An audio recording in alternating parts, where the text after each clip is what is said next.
Dalam 1 Petrus pasal 5 ayat 5 sampai 9, sampai 6 saja dulu. Petrus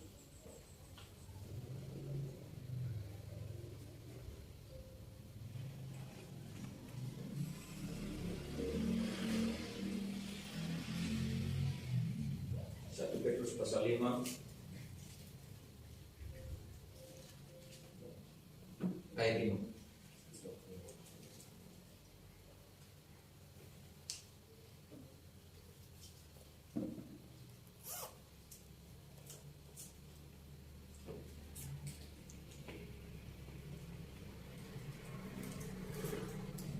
Petrus pasal 5 ayat 5 mulai. Demikian jugalah kamu, hai orang-orang muda, tunduklah kepada orang-orang yang tua. Kamu semua menakalah dirimu seorang terhadap yang lain. Sebab Allah menentang orang yang congkak, tapi mengasihi orang yang rendah hati. Nah, karena itu rendahkanlah dirimu di bawah tangan Tuhan yang kuat, supaya kamu ditinggikannya pada waktunya. Iya, sampai di situ aja. Supaya kamu ditinggikannya pada waktu. Kuncinya apa? Merendahkan diri di hadapan. Bagaimana merendahkan diri di hadapan Tuhan? Nah, ini tadi.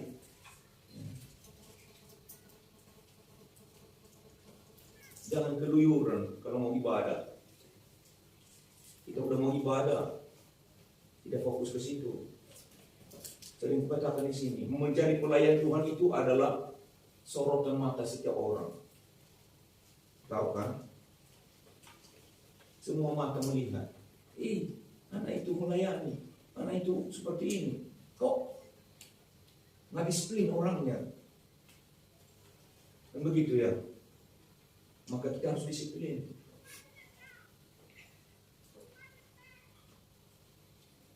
Jadi Tuhan akan mengangkat orang yang rendah, tapi Tuhan menentang orang yang congkak.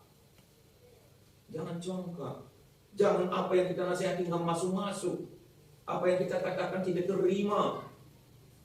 Pemikiran kita terus kita lakukan. Nah ini saudara. Haleluya.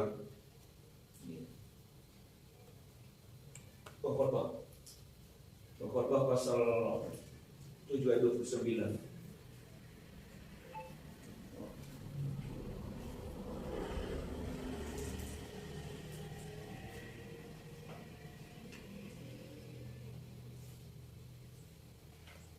Pengkhotbah, lihatlah, hanya ini yang kudapati, bahwa Allah telah menjadikan manusia yang jujur, tetapi mereka mencari banyak dalih. Nah ini, ketika seseorang gagal, padahal Tuhan tadi sudah tetapkan satu kejujuran, kedisiplinan. Tuhan itu kan menjadikan kita sama seperti gambarnya. Jadi tidak ada yang salah sebenarnya. Tetapi kita lah yang melakukan apa yang salah jadinya. Dengan berdalih. Ada saja alasan. Mengarang alasan. Apapun kau bilang, aku perlu ini. Iya, Tuhan tahu apa yang saudara perlu. Kan kita kan berdalih. Kita berkomentar kepada Tuhan. Kita berikan alasan banyak-banyak kepada Tuhan. Iya bisalah, kau ajarkan seperti itu. Kau sanggup seperti aku enggak. Nah ini dalih. Apalagi ketika kita sementara kita gagal. Kenapa kau seperti ini? Iya, bagaimana aku bisa ke gereja, bagaimana aku bisa berdoa? Mengapa aku rasa ada saja. Nah ini, jadi kan seperti itu masih kita gunakan, bukan kita mendengarkan firman Tuhan, menggunakan firman Tuhan, tapi menggunakan hukum akal pikiran kita atau akal pikiran rimba. Saya ceritakan kepada saudara. Satu waktu ini dongeng, ya.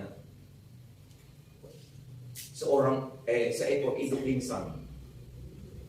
Tahu lingsang, berang-berang ya, mencari makan pada malam hari. Lalu pagi-pagi dia pulang, dia temukan anaknya udah sekarat. Lalu dia menangis, terseduh-seduh. Dan dia mengatakan dalam hatinya, mau kemana? Serahkan persoalan ini.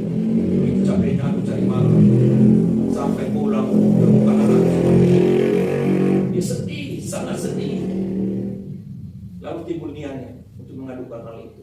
Karena kematian anaknya bukan karena sakit, tetapi karena terinjak oleh seekor kijang. Ya.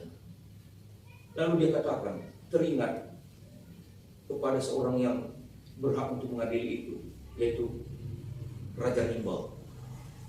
Dia datang kepada Raja Rimba. Dia katakan, anakku seperti ini, dan ini kejadiannya. Ini sudah mati karena terinjak kijang. Raja Rimba ini memanggil si kijang. Lalu si kijang berkata, dia berikan dalih, dia berikan alasan. Iya, saya menginjak anak Selingsa karena saya lari-lari. Lalu kenapa kau lari-lari? Karena saya takut.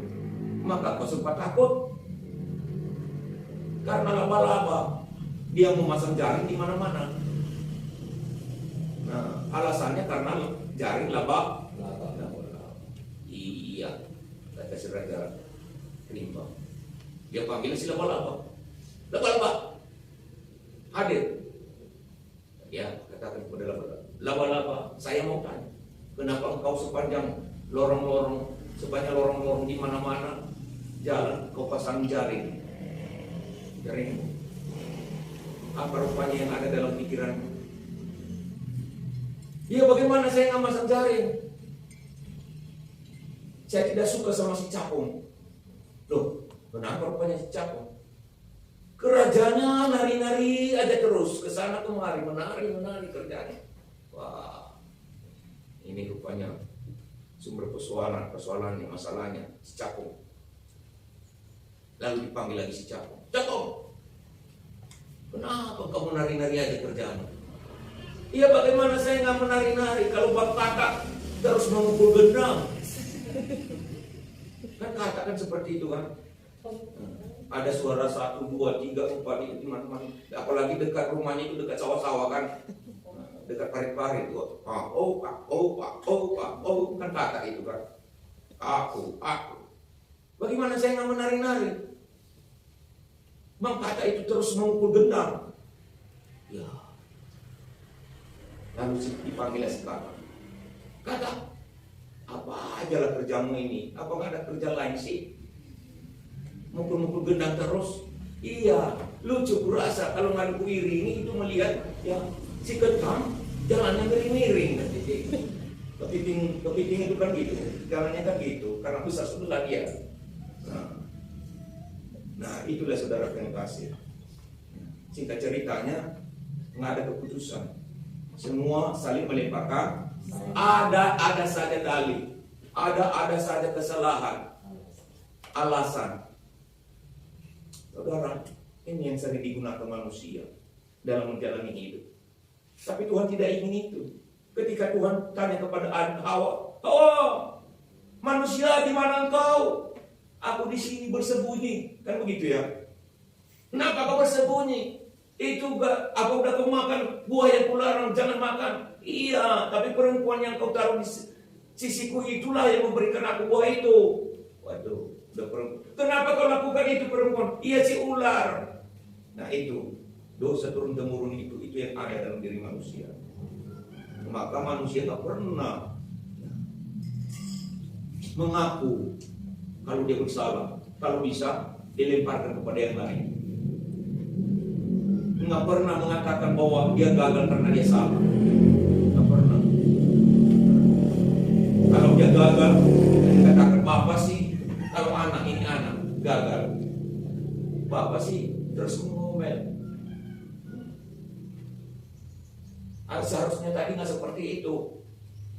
Nah, kan begitu ya. Panik terus sih.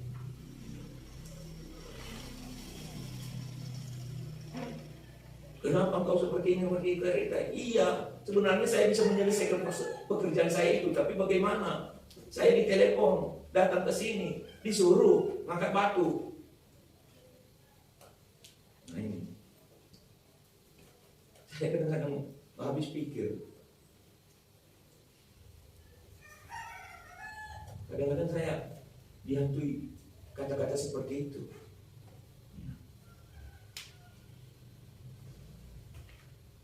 Jadi bagaimana ya? Haleluya.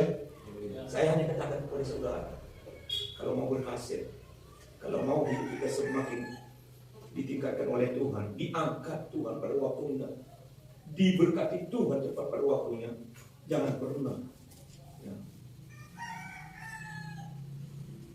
apa namanya, mendahului Tuhan, songkak. Apa katanya tadi itu saudara yang kasih di Petrus pasal 1 Petrus pasal 5 tadi. 1 Petrus pasal 5 ayat 5 tadi. Ya. Demikian juga lah kamu, hai orang-orang muda, turunlah kepada orang-orang yang tua, dan kamu semua rendahkanlah dirimu seorang terhadap yang lain, sebab Allah menentang orang yang congkak, tetapi mengasihani orang yang rendah hati. Congkak tahu? Sombong tinggi hati. Nggak mau dengar. Nasihat nggak masuk-masuk. Dia anggap itu yang enggak ada semuanya itu. Ini bukan zaman bisa kita ditentangnya. Iya, Bapak dulu kan, zaman Bapak itu dulu kan, zaman apa namanya itu bahasa Inggrisnya? Purbakala. Zaman old. Ini kan zaman No. now. Satu-satunya cara untuk menghindari itu, jangan berdiri di jalan orang jangan duduk dalam kumpulan berjemur, jangan ikuti nasihat orang fasik. Bagaimana pemanisnya kata-katanya di Facebook, di media sosial, bukan itu yang menentukan saudara bisa menemukan jodoh yang pasti, yang mau bertanggung jawab. Jangan ikuti pemandangan mata saudara, karena mata lah maka jatuh dalam dosa, karena mata lah maka siapa namanya Lot ikut tersisa di Sodom dan Gomor. Karena mata lah, penglihatan mata lah, maka Simson maka akhirnya dicongkil. Apakah tidak ada gadis di sini di Israel, kata ibunya kepadanya, oh Simson, kok harus ke Palestina sih? Kau cari jodoh? Iya, cantik mak, suka saya mak. Iya kan, di sini kan banyak yang cantik sih. Kok nggak di sini aja? Cari di lingkungan ini aja. Nah ini mana kepada lain sembahannya, lain yang diagungkannya. Mereka mengagungkan berhala, kita anak-anak Tuhan. Haleluya. Maka saya katakan, kalau mau mencari jodoh, baik cowok ataupun cewek, ya, pria maupun wanita, lajang maupun gadis, ya, carilah yang seiman. Iya, nanti kalau kamu mampu menyelamatkan mereka yang tidak seiman, ada memang seperti itu, 1-2. Ada. Setelah mereka menikah, mereka bisa sendiri kepada Yesus Kristus Sang Juru Selamat. Karena keselamatan tidak ada kepada yang lain. Ingat itu saudara.